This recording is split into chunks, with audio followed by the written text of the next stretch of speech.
Good afternoon. Hopefully all of you at home can hear me. I'm sure we'll see some thumbs up. People at home.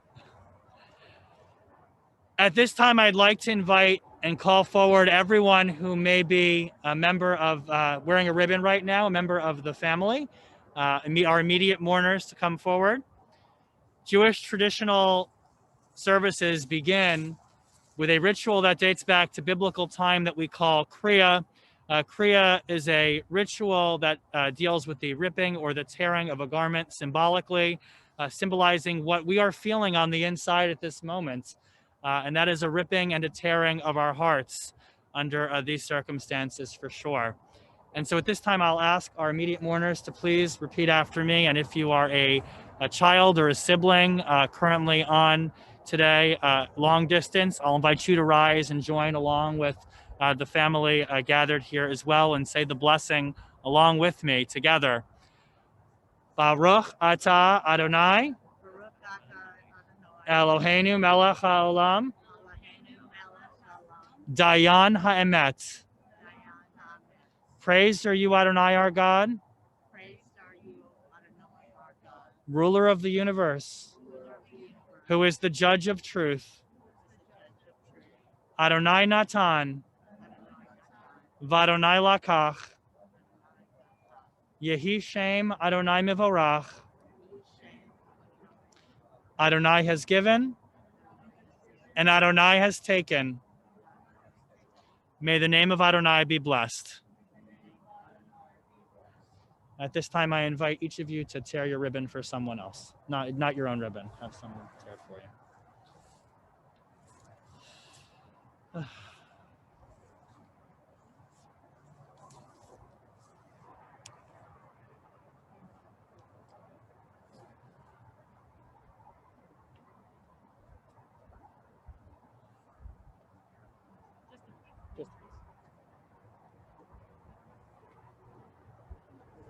I'll invite everyone who may be standing at home to be seated, as well as all of our folks here to be seated as well.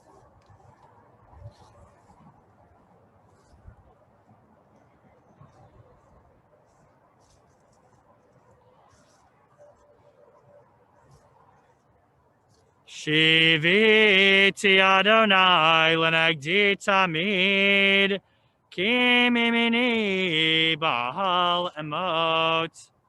Lachen samach libi v'yagel kfodi, af besari yishkon lavetach. When I stray from you, O Lord, my life is as death. But when I cleave to you, even in death, once again, I find a way to restore myself to life. Baruch Dayan Ha'emet, praised is the judge of truth. Adonai Natan v'Adonai Lakach, Yehi Shem Adonai Mivorach. Adonai has given and Adonai has taken. May the name of Adonai be blessed. In the words of Ecclesiastes, there is a season set for everything, a time for every experience under heaven, a time for dancing and a time for wailing, a time for birthing and a time for dying, a time for speaking and a time for silence, a time for seeking and a time for losing. We all know that the time of mourning is a complicated one. It's full of many emotions, both bitter and sweet. We're going to begin our service thus linking Psalms and prayers, linking Jerry Rosenblum's life with the 3,000-year-old tradition of the people Israel and the eternity of our God. Psalm 15, Mizmor LeDavid, a psalm of David. Do we deserve to enter God's sanctuary? Can we merit a place in the presence of God? Live with integrity and do what is right. Speak the truth without deceit. Have no slander upon your tongue. Do no evil to others. Do not mistreat your neighbor. Spurn a contemptible person, but honor those who revere Adonai. Nishbal harav lo yamir kaspo lo natan beneshech. V'shochad al naki lo lakach. Osei elet lo yimot leolam. Make these deeds your own, then you shall stand firm forever. We'll now continue with a rendition of the 23rd Psalm. Mizmor leDavid, Adonai ra'i lo echsar. Adonai is my shepherd, I shall not want. Binot yar bitzeini, giving me repose in green meadows. Al mei menuchot yinahaleni, nafshi eshovev. God leads me beside still waters to revive my spirits. Yancheni v'magle tzedek leman shemo. God guides me on the right path, for that is God's essence. Gam ki elech begei etzalmavet. Though I walk through the valley of the shadow of death, lo irara ki ata imadi. I fear no harm, for you are with me. Shivtecha umishantecha, Shivtecha umishantecha, Hema yanachamuni. Your staff and your rod comfort me. Taroch lefanai shulchan, taroch lefanai shulchan, neged sorerai. You prepare a banquet for me in the presence of my foes. Dishanta Vashem en roshi, kosirevaya. You anoint my head with oil, my cup overflows. Ach tov v'chesed, yirdefuni kol yemei chayim, v'shavti beveit Adonai le'orech yamim. Surely goodness and kindness shall be my portion all the days of my life, and I shall dwell in the house of Adonai forever.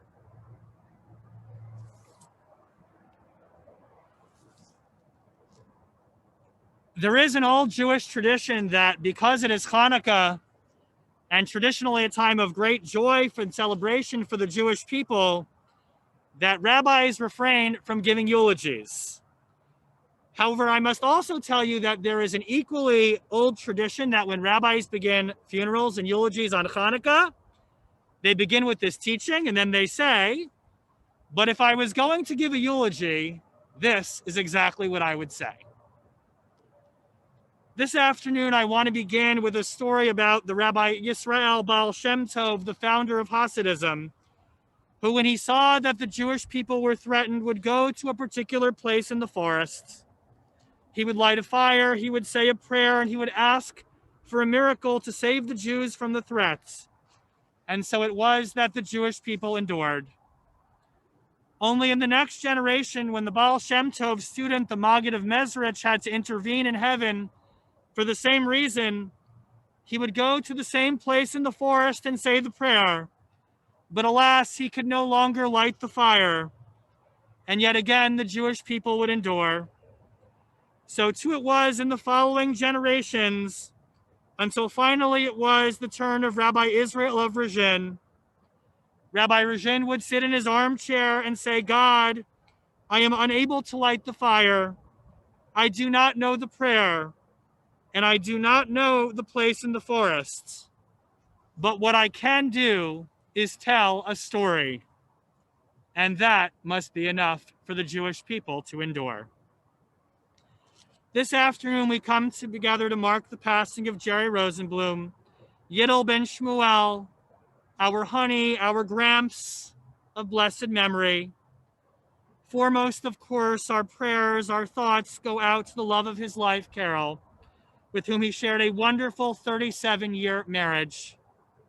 To his siblings, Renee and Alan, to Bobby and to Brenda, to his children, Scott, Hank, and Jennifer, to Molly, to Adam, and to Heather, and to Marissa, and to Dave, as well as to his grandchildren, whom he treasured so much, to Aaron, Jonah, Joe, Jordan, Kira, Levi, Madeline, and Grace. Only as we come together to mark Jerry's passing, the passing of one such man who loved to tell stories, I can't help but think that if we are to find some consolation in his passing, in this challenging loss, it is this: that today we pause to remember that even when the fire of a beautiful light goes out, that even when we are lost and no longer remember where to go in the forest, that a story endures forever. And so too, when it comes to Jerry Rosenblum, we know that his memories and his stories will endure with all of those who loved him and whom he touched during his life. I don't need to tell all of you because y'all know already, Jerry loved people. He loved schmoozing. He and Carol had a gigantic social circle. He loved selling and schmoozing to his clients. He loved schmoozing at the Standard Club and later the Indian Hills Golf Course. He never met a stranger, not on an airplane, nor where he and Carol, the many places they traveled together, from Destin to Bali and back. He was still working and schmoozing, even when he passed. Yet perhaps what Jerry loved the most about people, and his family above all, who he prioritized above all else, appreciate this the most. He loved to tell a story and to captivate them and to share with them the most. And let's face it, there is no profession more Jewish than being a Maggid, being a Jewish storyteller. Jerry never even needed a book to tell a story. No notes. All he needed was a child or a grandchild lying in bed to tell the story of a dog named Rebel, who, like the Baal Shem Tov, would also go into the woods. Rebel, as his children and grandchildren know, would meet different animals. Each time the story would be a little bit different, but he would still do all the voices and make noises. And like the Baal Shem Tov prayed for the safety of the Jewish people, Rebel the dog would find the animals when they too became lost in the forest. And at last he would carry those animals home to his house, giving his children and his grandchildren the peace of mind, the safety and security that they needed to fall asleep. This afternoon, I began by telling and sharing with you that today marks the last day of Hanukkah, a holiday that is foremost about bringing light to the dark times in our worlds. And yet last night, we lit the Hanukkah candles for the very last time. With Jerry's passing, the world tonight will seem a little bit darker than yesterday. We already feel the sense of sadness in the last moments of the holiday looming behind us. Only our opening story reminds us to take hope, because when we tell the story, the fire of the person's life and their candle continues to burn bright, well past the celebration of Hanukkah. A physical presence today has gone from the earth, but Jerry's neshama, his spirit, will remain with us each time that we tell a bedtime story, each time every one of us talks about Squirrelville, each time we meet a stranger, and they're not really a stranger because we schmooze them to death. Each time we tuck our children and grandchildren into bed, his memory will endure as a blessing. At this time, I'd like to invite Scott forward to say a few words at this time.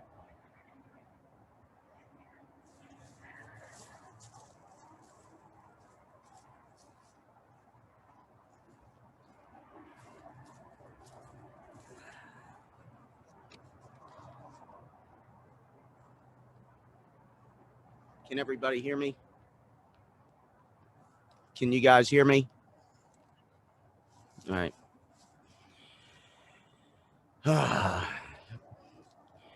What a great guy my father was.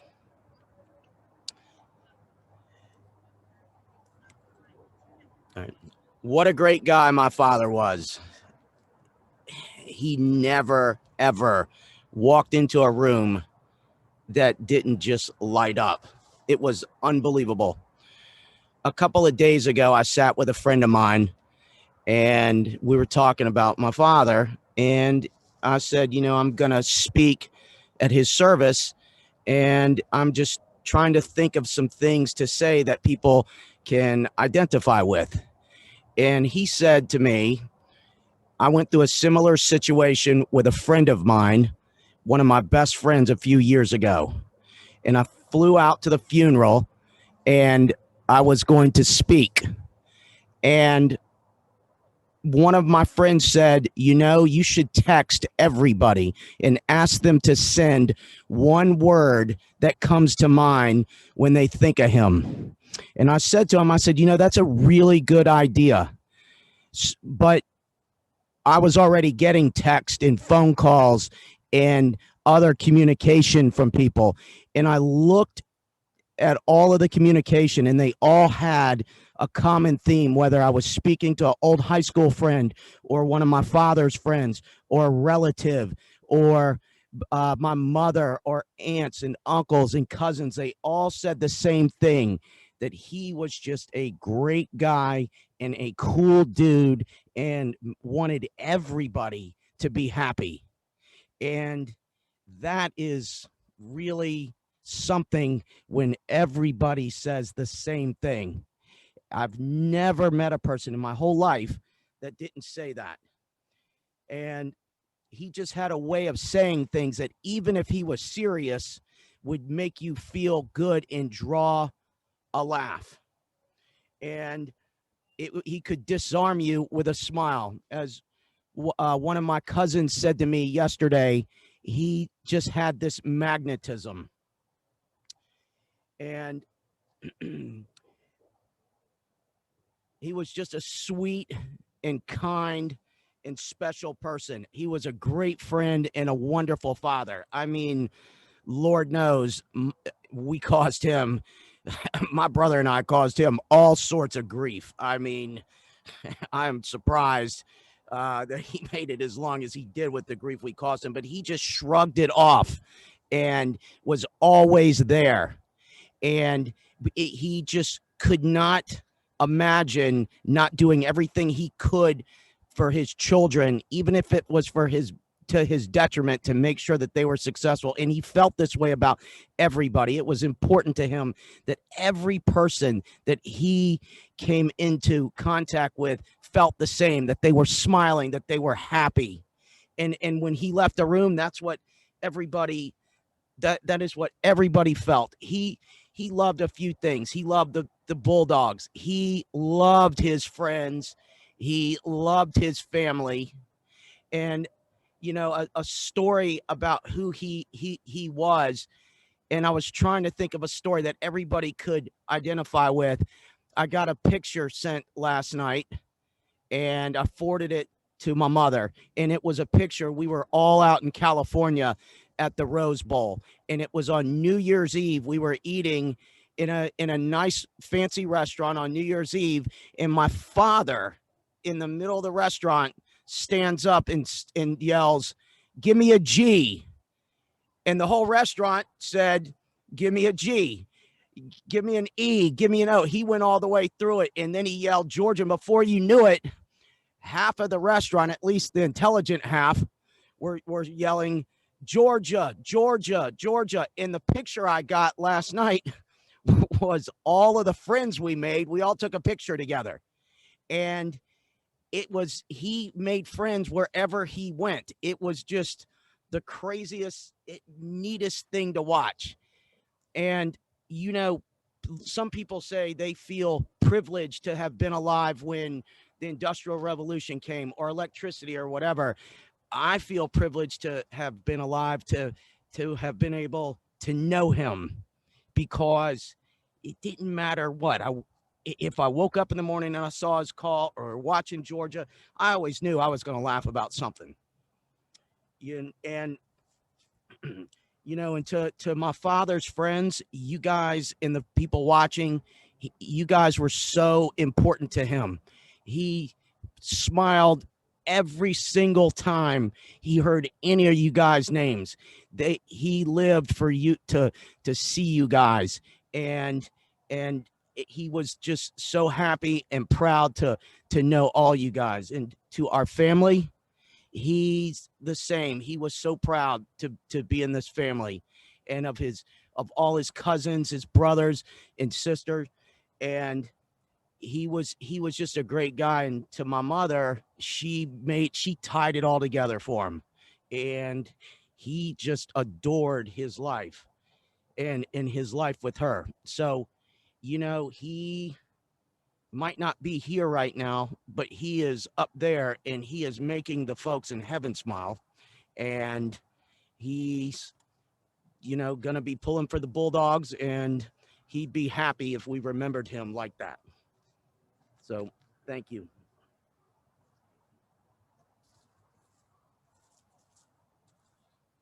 I know my cousins Jay and Elise are on the call, so I won't say anything about Auburn, right? Just Georgia today at the funeral, right? Adam?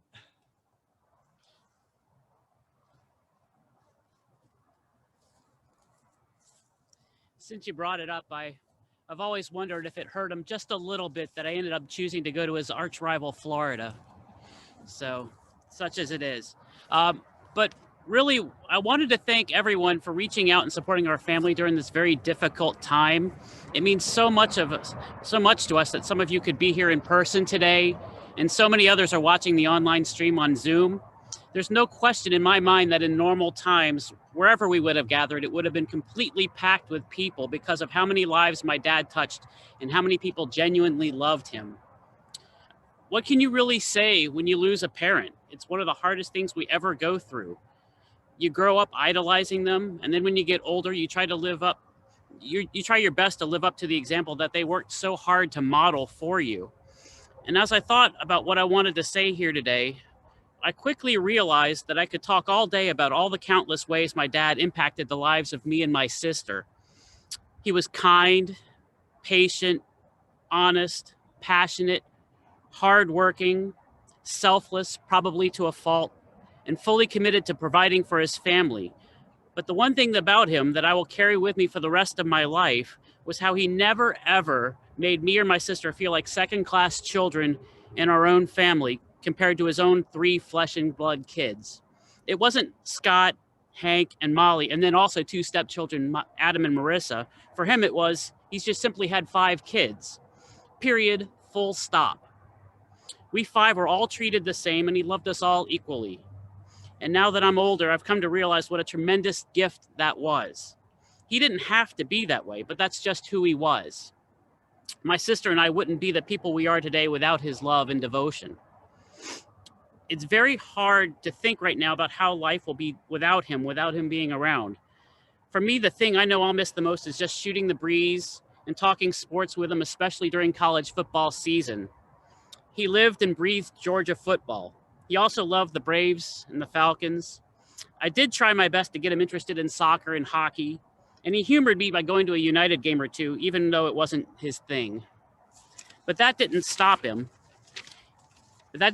From coming out on many early Saturday mornings to watch my boys play their soccer games, even if he didn't quite understand all of the nuances of the game. He just got such a thrill from watching Aaron and Jonah play that alone was enough for him. Golf, though, is another matter. He knew that sport cold, and he dedicated so much of his life to trying to master it and share his passion for it. And that fact is exactly how I know just how much of an influence he'll continue to have on those around him who loved him. If you know my son Jonah at all, you know he's not in any way a sports nut. He mostly couldn't care less about any of it, with the one huge exception of golf. He loves golf. That's 100% because of the time he and Gramps spent together one-on-one learning the sport. Dad, you were, as they say, a damn good dog. But more than that, you were a damn great dad. We will all miss you. We love you so, so much.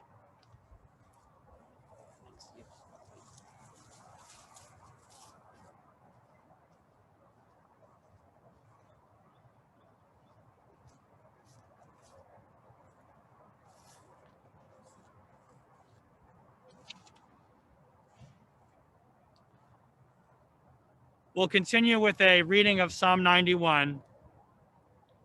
Yoshev Beseter Elyon Betel Shaddai Yitlonan. For you who dwell in the shelter of the Most High and abide in the protection of Shaddai. I say of my God, Adonai, my refuge and stronghold, my God in whom I trust. Adonai will save you. God will shelter you. You will find refuge. For God's fidelity is an encircling shield. Lo tirami pachad laila michetzia ufyoma midever ba'ofel yahaloch miketev yashud saharaim yipol mitzidcha elaf uram minachai lecha lo yigash. You will see it with your eyes. You will witness the punishment of the wicked because you took Adonai as your haven. No harm will befall you. No disease will touch your tent. For God will order angels to guard you wherever you go.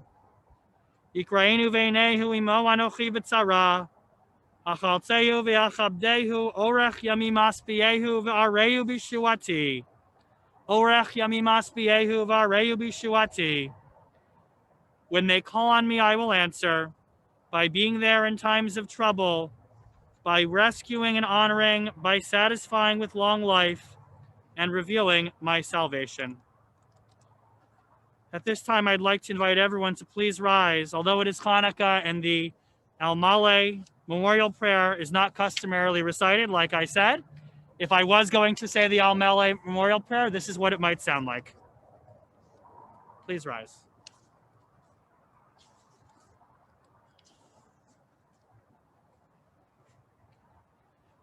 El Male Rachamim Shochen Bamramim Hamitzei Menucha Nechona Tachat Kanfei Ashchina B'malot Kedoshim Utzarim Kezora Kiyamaz Hirim Et Nishmat Yidel Ben Shmuel Shalach Leholamo Began Eden Semenuchato Ahana Balarachamim Hasti Rehu Beseter Knafecha Leolamim Utzror Bitzror Achayim Et Nishmato Adonai Hu Nachalato Ve'anuach B'Shalom Al Mishkavo V'nomar Amen. El Male Rachamim, exalted, compassionate God, grant infinite rest in your sheltering presence among the holy and the pure to the soul of Yidel Ben Shmuel, who has gone to his eternal home. Merciful One, we ask that our loved one find perfect peace in your eternal embrace. May his soul be bound up in the bonds of life. May he rest in peace. And let us all say, Amen. In solemn testimony to that unbroken faith, which now links our generations one to another, I'd like to invite all of those in mourning or observing Yortzeit now to join in the recitation of the Mourner's Kaddish, the Kaddish Yatom. All others may respond by saying the words, Amen. Yit Gadal ve'yit Kadash Shemei Rabbah Be'alma Divara Chirute Ve'amlich Malchute Bechayechon Uviyomechon Uvachaye Dechol Beit Yisrael Ba'agala Uvizman Kariv Vimru Amen. Yehi Shmei Rabba Mivarach Le'olam U'Lalmei Almaya Yitbarach Ve'yishtabach Ve'yitpa'ar V'yitromam V'yitnaseh Ve'yitadar V'yitaleh V'yithalal Shmei Dukudasha Brichu Le'ela Min Kol Birchata Ve'shirata Tushbechata V'nechemata Da'amiran Be'alma V'imru Amen.